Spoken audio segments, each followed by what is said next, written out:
Basta mahirap gawin, siguradong masarap. Ngayong araw nga ay pinagluto ko ang aking pamilya nitong sariwang lumpia. Another day, another story to share. Paglabas ko nga ngayong umaga, sobrang dilim ng paligid at sobrang lamig ng panahon. Lumabas nga ako para bumili ng tinapay. Meron nga palang ginagawa ngayon na bagong pasyalan dito sa harap namin. Kaya kung mapapansin nyo ay merong malaking statue na nakatayo roon. Pagka uwi ko nga ay kumain na ako ng tinapay, pagkatapos ay nagpatuloy na ulit ako sa aking journey sa pagbabasa ng Book of Revelation. At kagaya nga ng sinabi ko sa inyo kahapon, ngayong araw nga ay matatapos ko na ulit yung Bible basahin cover to cover. Tanging sa biyaya lang talaga ng Diyos. Marami akong natutunan at marami pang dapat matutunan. Kaya bukas ay babalik ulit ako sa Book of Genesis. Sa Diyos ang mataas na papuri at pasasalamat. Napansin ko nga yung aking asawa na ginawa itong teddy bear na kasama ni Via habang kumakain. Late na nga kasing bumangon si Via ngayon kaya mag-isa na lang siyang kumakain. Meron nga kasi akong tinatapos kaya yung asawa ko na lang at itong si Teddy yung kasama niya ngayon. Binibilang ko nga itong mga coins na nakolekt sa church para pagkatapos ay maipadala namin bilang tulong sa mga missionary. Naging missionary din nga pala kaming mag-asawa before sa isang isla sa Palawan. Kaya aware din talaga kami sa hirap na pinagdadaanan ng mga missionary,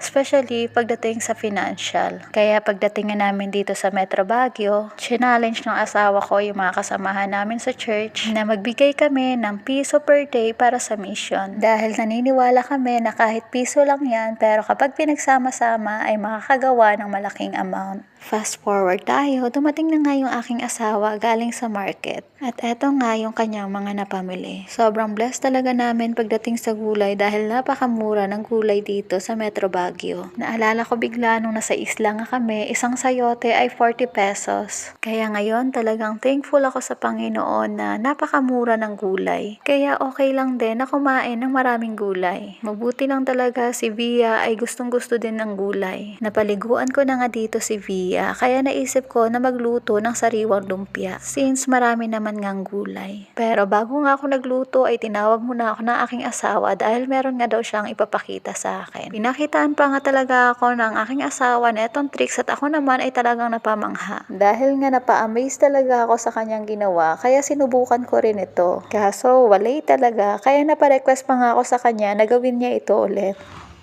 Malayo ah. Malayo ah. Malayo. Malayo ah.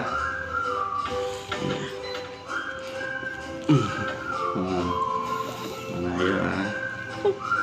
Malayo ah.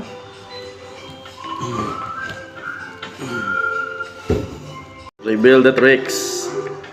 Ah. Ah. Ah. Ah. Ah.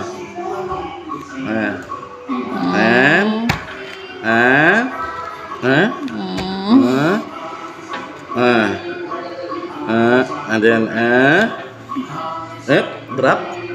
Ayan, at nireveal din nga agad ng asawa ko yung tricks kaya pwede nyo rin siyang i-share sa inyong mga anak. Mabuti lang talaga ay nireveal niya rin agad para hindi na ako nag-iisip habang nagluluto. Okay na nga itong aking mga gulay para sa sariwang lumpia kaya nag-init na rin ako ng kawali para igisa ang mga ito. Nung mainit na nga yung kawali ay nilagyan ko na rin ito ng vegetable oil. At nung mainit na nga yung mantika ay nilagay ko na rin itong sibuyas. At dahil wala nga akong tokwa kaya chicken meat na lang yung aking nilagay. Tinimplahan ko na rin agad ito ng patis para magkalasa na rin yung chicken meat. At nung okay na nga yung karne ay nilagay ko na rin yung mga matitigas na gulay. Katulad na itong carrots at patatas. At nung malambot na nga yung patatas at carrots ay nilagay ko na rin itong Baguio beans. At pagkatapos nga ay nilagay ko na rin ang aking mga pampalasa. Huli ko na nga nilagay ang singkamas at ang repolyo. Tinimplahan ko na rin nga pala ito ng toyo para mas masarap. At nung okay na nga yung aking gulay ay hinanda ko naman yung mga sangkap para sa sauce.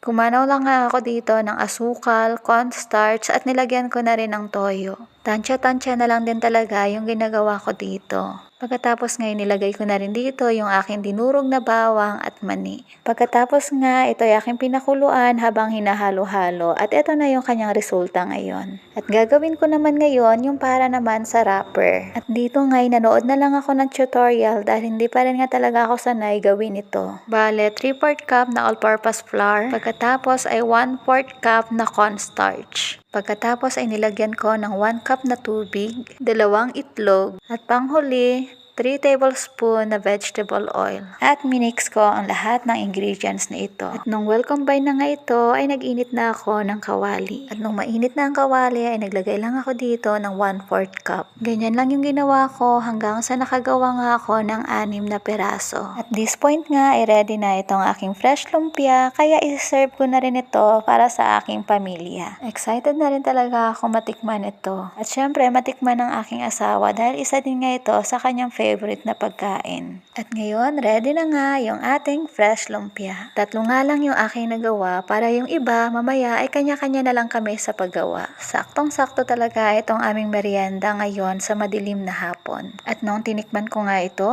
abay, napakasarap. Kaya iserve nyo na rin ito sa inyong pamilya. Paano, hanggang dito na lang ulit at kami kakain muna. Ako, si Mama Care, ay lagi nagpapaalala to always care and share something with those people around you. Thank you for watching.